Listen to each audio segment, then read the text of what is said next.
In this video, we'll be going over the best video and graphics settings you currently can use in Xdefiant on PC to help the game run better and boost your FPS. Alright, so I'm going to try my best to keep this video short, so we're just going to get right into it. It's settings. The only thing under gameplay UI we're going to go over right now is field of view. We want to make that 120. The rest of this I'm going to go into in another video. But then we're going to want to go to video and graphics settings. For me personally, the game runs better in windowed full screen than it does full screen. I don't know why, but when it's in full screen, I get less FPS than I do in windowed. Triple buffering is off. Reduced latency is off. Now, I think if you play on AMD, you want to have this on. But for me, I use NVIDIA Reflex, low latency, and I have that on plus boost. Brightness I've turned up to 15 from 10. I believe contrast was already on 15. Now DX12 render, this is gonna be different for everybody. For me, I find the game runs a lot better with DX12 on. My input delay feels less. The game runs better. When I turn this off, it feels like my FPS is slashed in half and my input delay is just abysmal. It works for me on. If it doesn't work for you on, then just turn it off. VSync, we want this off. Frame limit is on off. Shadow quality on low. Spot shadows low.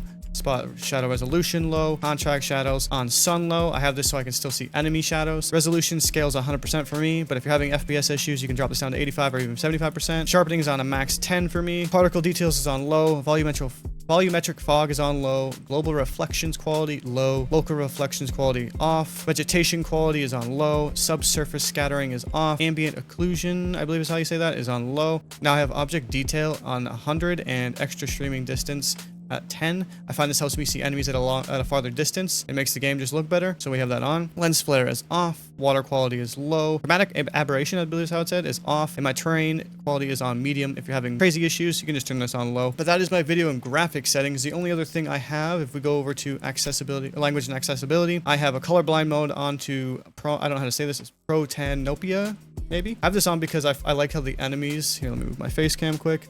The enemies are yellow, and I find yellow is easier to see rather than the red with all the maps. I don't know why, but if you don't like that, you can just keep this off and it just stays like that. It's really just a preference. I kind of swap between this one and this one, but this is the one I've been liking a lot recently, so I just keep that on that. Oh, and the only other thing I've changed is the audio settings. My audio settings, main volume is on 100, dialogue volume is down. So when the announcers and stuff are in game or yelling, I have that turned down so to help hear for other things like footsteps.